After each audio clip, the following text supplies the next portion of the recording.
Good afternoon, and thank you everyone for joining this afternoon's webinar on net zero strategies and climate change litigation.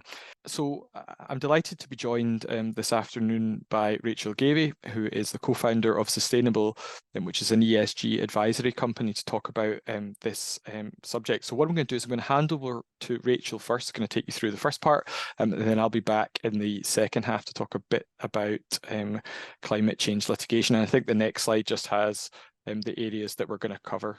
So key trends in net zero strategy, something about emissions goals, and then I'll come back and, as I've said, talk about climate litigation and some of the legal challenges we've seen in this space. So Rachel, over to you.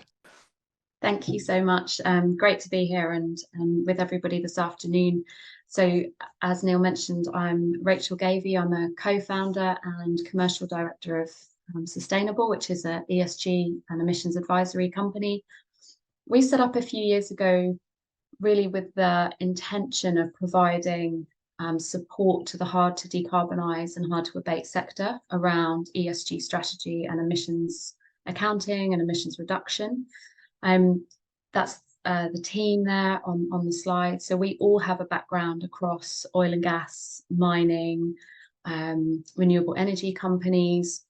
So we really kind of come to it understanding those various industries and hopefully providing that really kind of in-depth, well thought out support to those sorts of companies. We also provide due diligence support to lenders, finance groups, sort of M&A teams, which I think ties in quite well with this talk as well, because we're quite used to sort of going through and critiquing other people's ESG strategies and looking at their net zero planning and really trying to look to see whether companies do have plans in place to make those net zero plans, come to fruition and be defendable. So moving on, I'm going to start with a rundown of some of the key trends that we've seen predominantly over the last year, and then we'll move on to some hopefully some inspiration on how you can move ahead with this. So I know Neil's going to talk in more detail around this later, but I just wanted to start, by emphasising the fact that the scrutiny around net zero claims and everything around emissions really and ESG reporting is increasing. We've got the chart there on the right hand side, and you can quite clearly see the number of climate litigation cases increasing really around since about sort of 2006, 2007. And that's just purely from like this increased awareness of what net zero is. There's been all sort of the environmental groups as well. All sort of different things coming up in the news. Just to note that the bar there for 2023 is quite small, but this was updated around about June, July, so that will increase as well. And I've just put some key headers in here, some things that I'm sure a lot of us have seen in the news. We've got, the UK government being criticised around its net zero policies. There's a number of things more around the kind of consumer area. So really trying to kind of companies and institutions clamping down on these kind of claims that businesses are making, which may be causing people to change their sort of purchasing habits. So like with the airlines, for example, I'm sure we've all been on flights. I know I have over the last few years where they'll sort of make comments about you being able to offset your flight, or there'll be something on the back of the chair saying we've offset your flight. What they're finding is that some of those claims don't actually stand up to the scrutiny that's required. And so in the EU in particular, and we'll talk about this in a minute, they're really clamping down on those. A huge area of discussion at the moment is really around carbon offsets. Now, we talk a lot about carbon offsets, especially in sort of the oil and gas industry, which is very hard to abate. So quite often offsetting becomes an important part of the net zero strategy. What we've seen predominantly in the last 12 months really is a lot of these offsetting schemes and companies coming into the news and being criticised in a very public way, which has caused quite a lot of damage to the companies that are using them. And the way that we sort of look at it in a very simple way when it comes to tracking offsets and understanding if what you've bought is valid is looking at it on a personal basis. If you go out and you buy a tree because you want to offset something, so you purchase a tree. What sort of guarantee do you have that that's your tree, that somebody else hasn't bought the same tree, maybe 100 different people? Is that tree still there? Has it been cut down? Has it burnt down?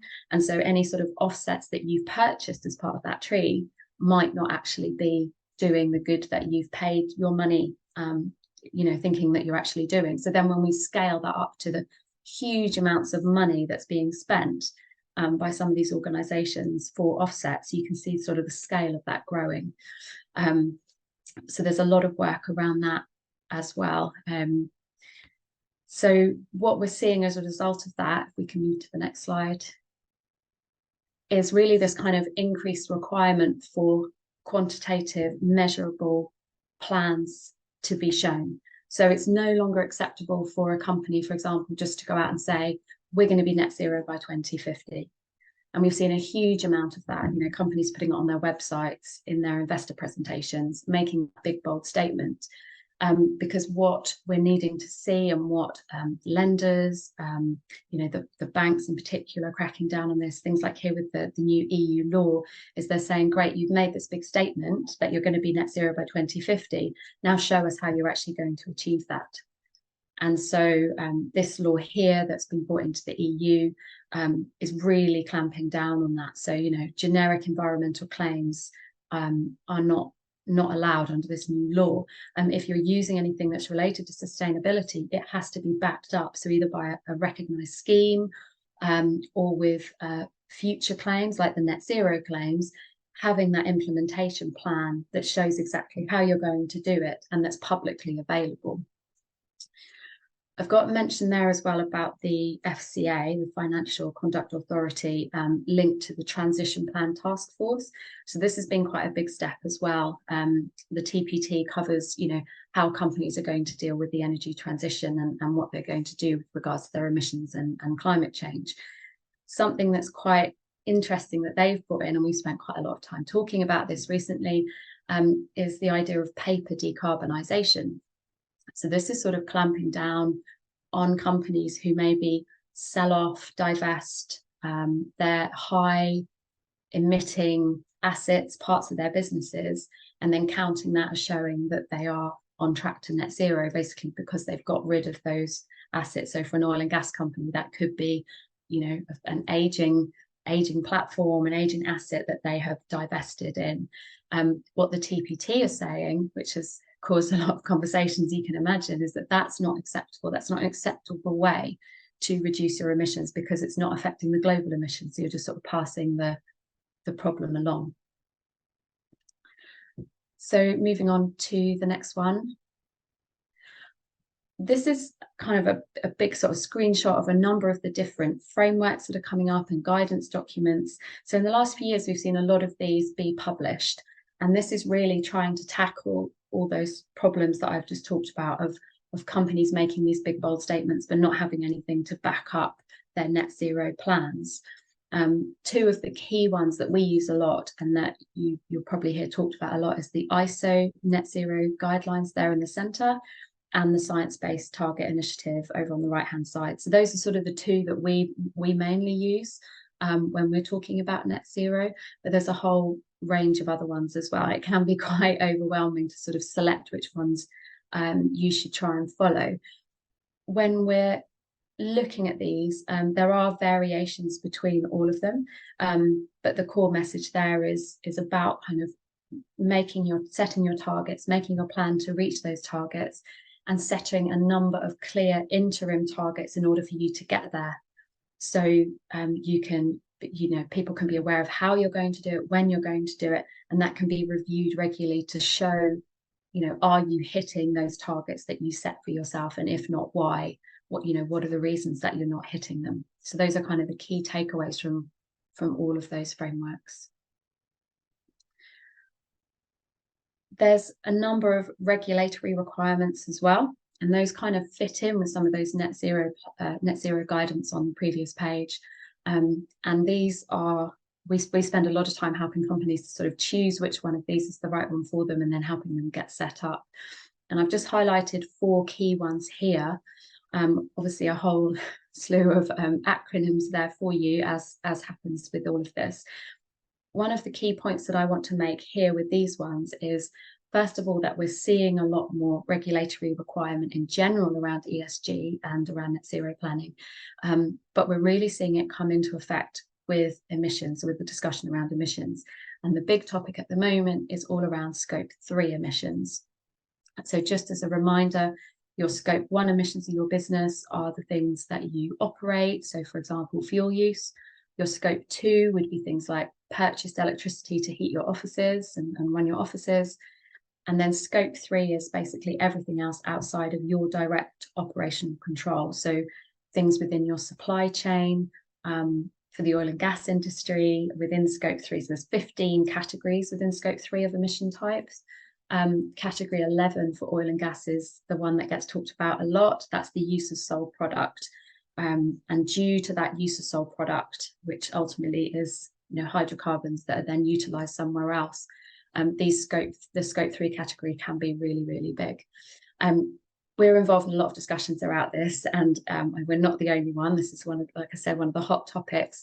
I think the thing to take away from this is Scope 3 reporting is coming for a lot of companies, and we're seeing it sort of trickling down as well. So, the bigger companies will be challenged about it first, but then they'll be asking, within their supply chain, what are your emissions? So it is coming. It can be quite complex in sort of choosing out of those 15 categories, which ones are material and how you report against them. Do you have all the data? So the one piece of advice I'd have on this is start raising your awareness on that early, so that when you do have to report or provide that information, it's a lot easier when you get to that point. And we are seeing within that Scope 3 that reporting is on the rise. So this is from a BCG study back earlier this year. You can see that there was this sort of big increase in people reporting emissions. And then you can see over the last 3 years, Scope 1 reporting has stayed fairly steady. So companies a lot of companies got on board with reporting on their Scope 1 emissions, their operated emissions, and that stayed fairly consistent. Scope 2 has increased a little bit, but the big one here, as you can see over the last 3 years, is that Scope 3. So that's really the big jump. I think we were talking about this as a team the other day. I think what we'll probably see is not necessarily huge increases now in the number of companies that are reporting necessarily over the last few years, as we've seen in the last 5 or 6 years, but probably a lot more sort of detail going into that reporting, and then using that to plan their reductions as they need to with these various reporting initiatives that are coming in. And this is showing that sort of increased target setting. So this is a KPMG study from last year. They don't think they've released this year's one just yet, but you can see across the companies that were surveyed for this, and they do survey quite a wide range, companies are setting more and more global reporting targets for their emissions broadly. And you can see those numbers building up. And again, I think, as with the comment for the previous one, I don't know how much more we'll see the numbers increasing. There will be some increase, but I think we've seen sort of the big increase already. But again, it's about kind of putting in more detail around these carbon targets, because even though, there you're seeing sort of 71, 80% of carbon targets being set, it doesn't say much about the quality of those carbon targets. And that's really the point of what we're discussing today, that the quality of those targets has to improve. And we've got that comment there again about the supply chain. So a number of the companies that we advise, they don't necessarily have to report on their emissions based on, their listing or the size of their company, because obviously the bigger your company is, the more likely it is that you need to report on this.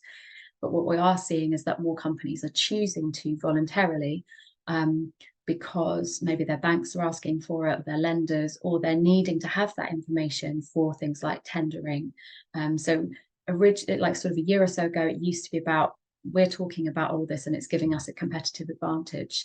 And now we're seeing that it's sort of an essential part in a lot of these tender processes, that companies have, a good ESG strategy. They know what their emissions are, and they've got a plan for reduction, net zero, and the transition.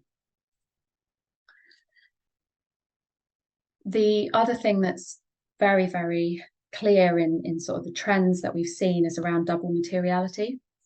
So any good ESG report, impact report, sustainability report, whichever title you choose to use for this, should have a section at the beginning that really talks about the impact and the risk of the company's activities on its stakeholders and on the environment. And we always use a double materiality. For those of you who are familiar, this sort of aligns with the GRI standards, the Global Reporting Initiative. And what this does is it takes your company's activities and you go through an exercise where you look at the impact of your company's activities on your stakeholders and on the environment. And then you take those same topics and you look at it as the impact on your company from a business point of view. So, for example, if we took something like waste, if a company doesn't get that right and they're dealing with hazardous waste, that could have a really big impact on their business. If you look at something like public policy or local communities, for certain companies, that could have a really big risk looking into their company with various changes in this.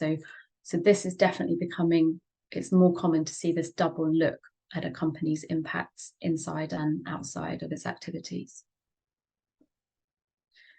And finally, with trends, because I have to mention it, it doesn't necessarily fit in exactly with today, but obviously COP28 is kicking off at the moment. It's a big event. We've already seen plenty about it in the news for good and bad, I think. But one of the key things that this is doing is really drawing a spotlight on that region. One of the key goals from this year's COP is this global stocktake of how we're doing as a world globally against the UN Sustainable Development Goals. And that will be really interesting when we come out the other side to see how they've sort of ranked our progress over the last few years on this. Obviously, looking at the energy requirements as our population increases, and then the all emissions everywhere is a statement that I like because it really ties in with everything we've talked about, understanding all of your emissions right the way through, including your supply chain, and then looking to reduce those wherever possible. So those are sort of the key trends. What I'm going to do is just leave you with 4 key points about getting it right, how you can get started, how you can make sure that you're doing this in a defendable way. So the first one is, we just talked about that double materiality. Base anything you do with your ESG or your sustainability on the risk and impact to really understand what your risks and impacts are as a company. Define what ESG means to you as a company. Why are you doing it? What are your drivers? Why is it important? What are you going to be using this for? And once you've sort of gone through that definition, you've looked at the risks and the impacts, and you've understood that from your company's point of view and considered your stakeholders as well, which is really important. Whatever you do from there, make sure it's defendable. So we do see some companies who sort of pick goals and pick areas of focus for what they're going to do with their ESG strategy, but sometimes it's quite difficult to link those back to what they do as a business. So by starting this with this impact assessment, you can actually build something that's truly defendable. And this is actually an example from one of our clients. This is the sort of double materiality that I was talking about. So you can see how all the different topics are sort of ranked, and these have been linked in with the UN Sustainable Development Goals as well. So the second one, the key point is really understanding your data. So this is focused on emissions because of today's talk, but it goes right across your wider ESG data as well. But for emissions, really understand the sources of the emissions across all the activities that you have as a business. So you should be able to map those out and be able to see really clearly where are our emissions coming from. And then you can start looking at, the reduction for those once you know where they're from. Scope 1 and 2 are essential. And then I've got and 3, starting to raise that awareness around scope 3, what it means for you, the sort of size. Do you have the data that you need to cover that? And are you talking about it within your company? And then being really transparent about your data as well. If and when you do get challenged on things like net zero planning, make sure you've got that data to hand, make sure that you can communicate it and be upfront about the data that you have. And then number 3, defendable net zero strategy. Sounds very easy to do, but one of the sort of key things is really about exploring absolutely everything that you can do within your own activities around emissions reduction before you move on to looking at things like offsets. So can you prove within your organization that you've looked, you've got your data, you know where your emissions are coming from? Can you show that you've looked at every single emission source and considered how you can reduce that? Can you provide evidence on it? The second point is about being realistic. Obviously, we work with some really challenging companies in quite difficult industries. Be realistic about what you can achieve. There's no point making massive, bold statements that you as a company are never going to be able to achieve. So make sure that they're realistic. And then again, backing up with data and action.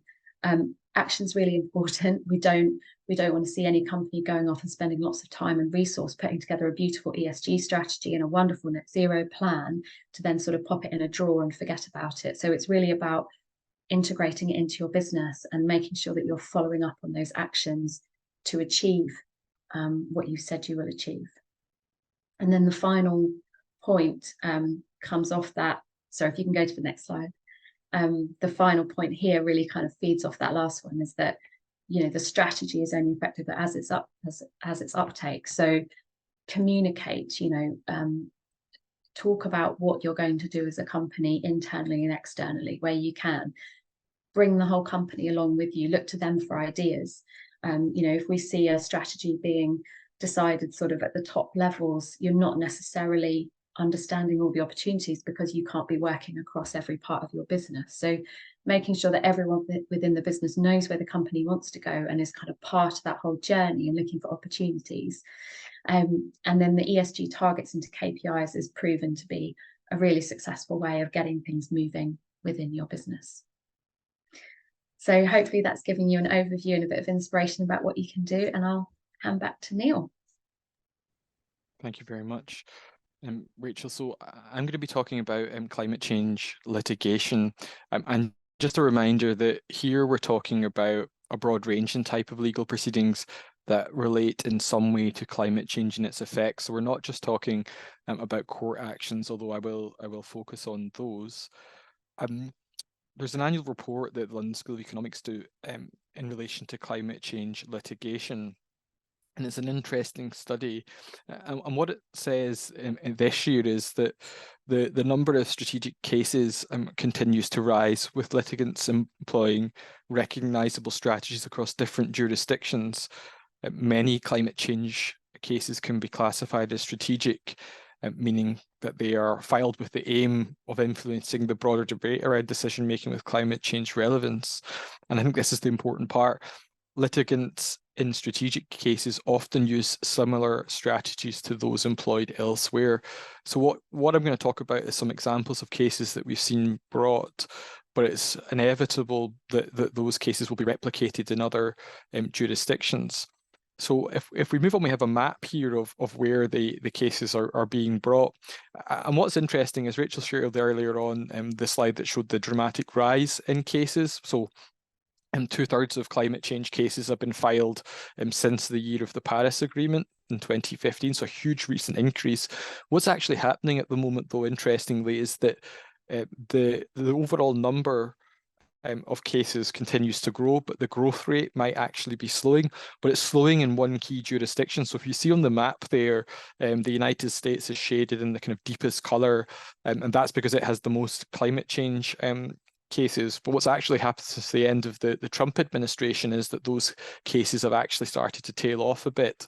That said, there's a significant spike in cases in other jurisdictions and cases being brought in new jurisdictions all the time. So what I'm anticipating is in a few years' time, this map may be more or less entirely coloured in as cases are brought in every jurisdiction across the globe. First, I just want to focus on cases that have been brought against companies, and I'm going to turn to cases that have been brought against government.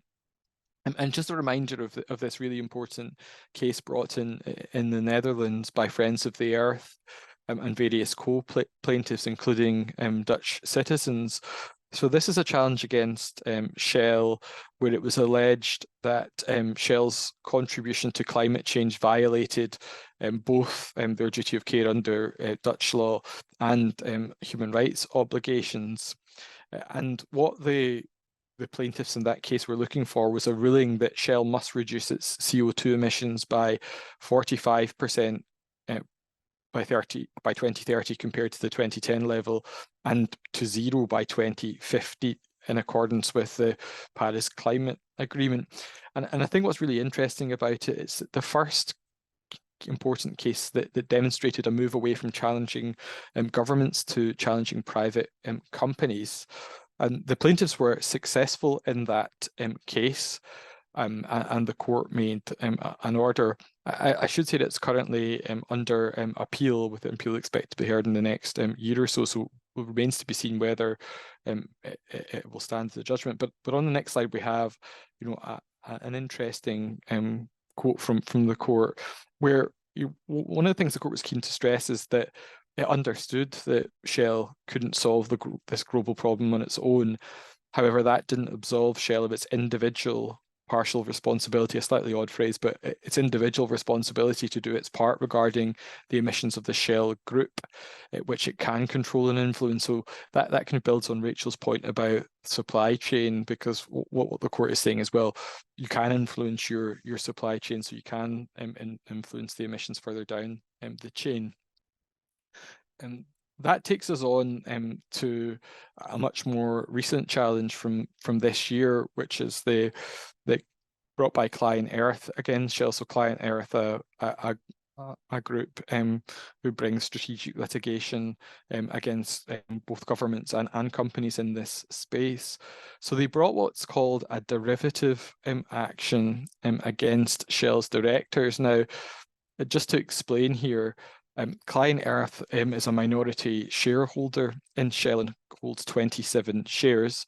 So acting in that capacity, it can bring a claim under the derivative claims procedure from the Companies Act, asking to hold directors to account for things that they've done. So the court can refuse permission for that claim to be brought forward. And what happened is that Client Earth argued that the directors of Shell had violated duties under the Companies Act, including the duty to promote the success of the company and to exercise reasonable care, skill, and diligence. And what was said is that the directors had failed to set emissions targets, and that they hadn't established an acceptable risk for achieving net zero or global temperature targets in Shell's strategy for managing climate risk. And what they wanted from the court was a declaration that the directors had breached their duties to Shell. And they also wanted other things, including an order that would require Shell to comply with the Dutch judgment, which I've just referred to a moment ago, to reduce Shell's emissions by 30% by 2030. So there was a direct link to the previous action. So what's interesting is that the court ultimately refused permission for the derivative action to proceed. The court did say that Client Earth had established a prima facie, so a threshold case that Shell faces material and foreseeable risk as a result of climate change, which could have a material effect on it. So it recognised that climate change does present a risk to Shell as a business. But nevertheless, that Shell did, and its directors did, have a plan in place to reach net zero. The judge agreed with Shell that it was really for the directors to decide how best to promote the success of the company, and that Client Earth had not provided sufficient evidence to establish that the plan put forward with directors was so flawed that they'd failed to act in the company's and its members' best interests. Another sort of interesting factor in this case is that the court also considered Client Earth's motivations in bringing the claim. So that it was specifically noted that Client Earth holds 27 shares in Shell, so a minority shareholder, and observed that perhaps its real interest was not in how best to promote the success of Shell for the benefit of its members as a whole, but instead pursuing the public interest in holding Shell to account in relation to its plans. And that was important given the type of action that was being raised here. The litigation had attracted some support from other shareholders, but they again had very small shareholdings and had interests aligned to client Earth's. And what the court said is that if you took all of those members together, that was 1% of the shareholding set against an overall majority of shareholders that did support the climate change plan that had been put in place by the directors and Shell. Client Earth asked for an oral hearing for the ruling to be reconsidered, but it was also rejected following an oral hearing. But it's interesting because it demonstrates that trend of shareholders and environmental organisations taking shareholdings in order to bring these sorts of actions in order to hold companies to account. I'm going to move on to a much more common type of action, which is to challenge government. That's much more familiar ground for many people in this area. This is a judicial review brought by Friends of the Earth, Client Earth again, Good Law Project, and several individuals to the UK government's net zero strategy. I'm afraid these next couple of slides are quite dense, but the UK government has various statutory duties in relation to climate change, including to prepare a proposal and policy as to how they will enable carbon budgets to meet thresholds and standards set out in the Act, and they will also lay before Parliament a report setting out proposals and policies for meeting the carbon budgets in order to meet the targets to achieve net zero. There were several criticisms made, but at its heart, really what Friends of the Earth were saying is that it wasn't clear whether the government had factored in emissions that would result from its own policies in setting these carbon budgets. For example, it had a £27 billion road building plan or plans for airport expansions. And the major issue was that the policy and the report didn't contain any assessment of the impact of those proposed policies. It was all theoretical. And that really comes back to Rachel's point around quantitative and qualitative analysis. What they were really saying is it's no longer good enough to say that you're going to achieve net zero without really setting out in some detail how you're going to manage it.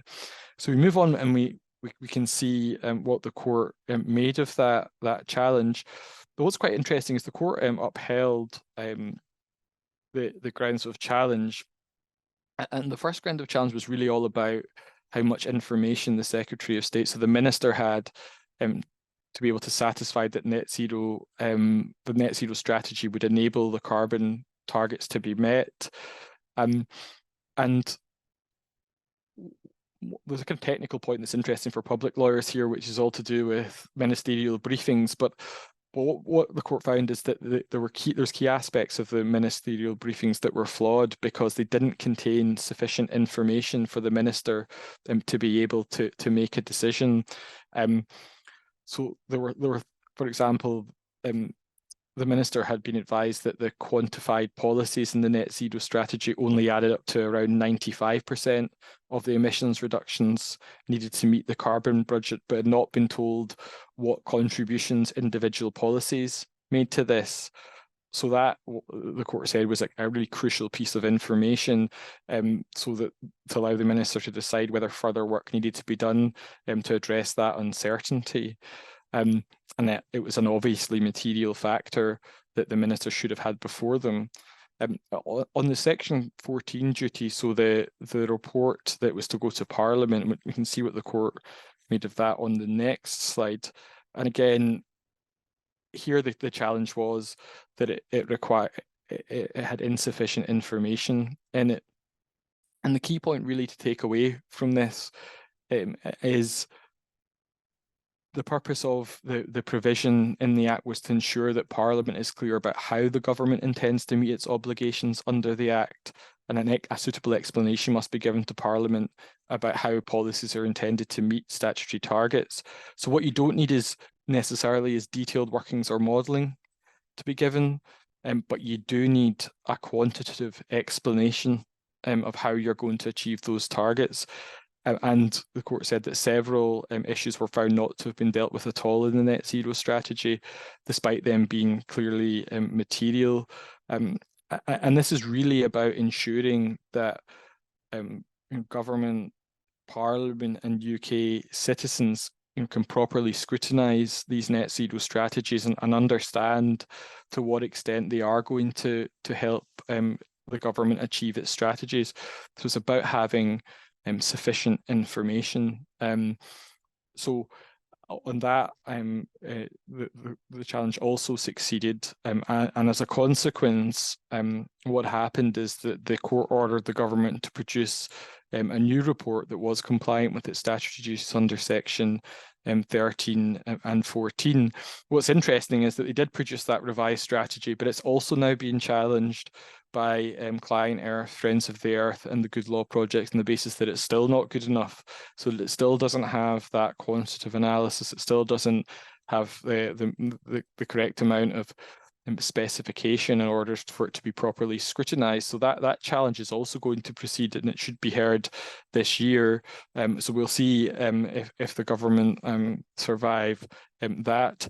I'm conscious of time. There are some other key cases that I just wanted to mention really briefly, and it's a kind of watch this space. So various other challenges in this sector. So in April 2023, the High Court granted Greenpeace permission to judicial review the UK government's decision to award a new round of licences for oil and gas drilling in the North Sea. And what Greenpeace are arguing in that case is that the government made an omission by not taking into account the environmental impact of the consumption of oil and gas to be extracted under the new licences. So this is looking at downstream emissions. And there's also an argument about the North Sea Transition Authority opening the round unlawfully. And I mentioned that because it's a judicial review about permitting decisions. So that's the kind of other type of challenge we see. So we see challenges direct to companies. We see challenges to government in relation to their net zero plans. We also see challenges to government in relation to permitting and licensing decisions. The second Client Earth case there is to do with a failed attempt to judicially review the Financial Conduct Authority's approval of the prospectus of a UK oil and gas company, Ithaca. So it was refused on the basis that the prospectus did actually address the risks arising out of climate-related factors, and it was open to the FCA in that to conclude that in the context, the whole of the prospectus, sufficient information had been provided to investors. So there we see again another private challenge, this time in the investment space. And in the final case on that slide is the challenge by Friends of the Earth to the proposed new coal mine in Whitehaven in Cumbria, which again is a case about a permitting decision. So I wanted to highlight those really to show the sort of broad range of cases that we're seeing being brought within the UK in this area, generating from that wider global interest in climate litigation. So I think in terms of some substantive things we wanted to talk about, that is all we wanted to say. We do have some questions. So yeah, so that slide's just a recap of what I've talked about already, and what Rachel's talked about. Climate change litigation on the rise. Expect to see more challenges to both individual permitting decisions and government policies. Now seeing challenges brought by shareholders, and the particular focus is on net zero strategies. So I'll just turn to the questions. So I'm going to deal. The first one, I suppose, is more of a question for discussion. If net zero targets are completely unrealistic, and I'm assuming what's meant here is by government, can we expect the climate change law to be repealed? I don't know if you've got any thoughts on that, Rachel. Yeah, I think that's quite a one for discussion, really, isn't it, about whether the net zero targets are unrealistic. And I think it kind of comes back to what I guess we can't really control. I can't control the climate change law or what's happening with government, but I suppose from a company's point of view, a number of companies, they are sort of obliged to fit with those net zero targets that are set. So I guess the question for them is, what can they do to try and meet them? You know, and that sort of comes back to really understanding their footprint today and then looking at if there are ways to reduce. Whether or not we'll meet the net zero targets that have been set by the governments, we could probably spend another few hours talking about that. I can't comment on the law change though, Neil. I don't know if you've got anything on that. Yeah, I mean, what I would say about the law, I mean, it's going to be a feature of the regulatory landscape. I don't think there's going to be any repeal of the Climate Change Act 2008. What you might see is a modification of the targets. I mean, you know, you speak to people, you know, it feels as if the governments might make the first set of targets by 2025. It might miss 2030 and may miss 2050. But you know, certainly as an aspirational target, I think it will be there to stay. And of course, you know, separately, private organisations obviously don't have to comply with the Act in the same way, but have set themselves targets, and that kind of comes back to Rachel's point about if you set a target and publish information, then you'll want to ensure you've got robust data that sits behind that. And there's also a question about what penalties can the FCA, so the Financial Conduct Authority, issue to climate non-compliant companies, and has the FCA ever done this? I mean, this would be one actually for my corporate crime colleagues as opposed to me. My own awareness of it is that it was actually, I think, this week that the FCA announced its proposed reforms in this area, and it's going to introduce effectively what it's calling a greenwashing rule, which will be in force, I think, from the 31st of May next year, at which point the FCA can take regulatory action against people it considers have made false green claims. So I don't think it has taken any or find anybody yet using that specific power, but I think it's very much watch this space. So it's coming next year, so that's the next kind of level of regulation that we're going to see. I don't know if you've got any more awareness of that than I do, Rachel. No, the only thing I would add about the FCA is that they did announce that they were aligning with the TCFD guidance. That's Task Force for Climate-Related Financial Disclosures, and you know, that was quite a big step, as well as what I flagged up there about aligning with the TPT as well, the Task Force, Transition Task Force. So they are following certain frameworks that have been published, and I think from a company's point of view, that's quite helpful, because if you know that the FCA are aligning with TCFD, then as a company, if you can start working towards something like TCFD, then that's a good sort of recognised way of progressing. So it comes back again to having that really structured approach to what you're doing, and doing something that's recognised is, you know, you don't need to start from scratch with this. You don't need to try and make it up yourself and figure out what you need to do. There's a lot of guidance out there, a lot of frameworks that can help you to put your, you know, quite often precious resources and time into doing the things that are justified, that work, that people understand and that they recognise. So we would quite often recommend clients start aligning to some of the recognised frameworks, even if they don't have to. You know, if they're not a listed company or premium listed company, or you know, whatever a size that requires them to report to those, we would still recommend they do or start working towards it, because it just sets you up in a really sort of future-proof way as well. Right. Thanks, Rachel.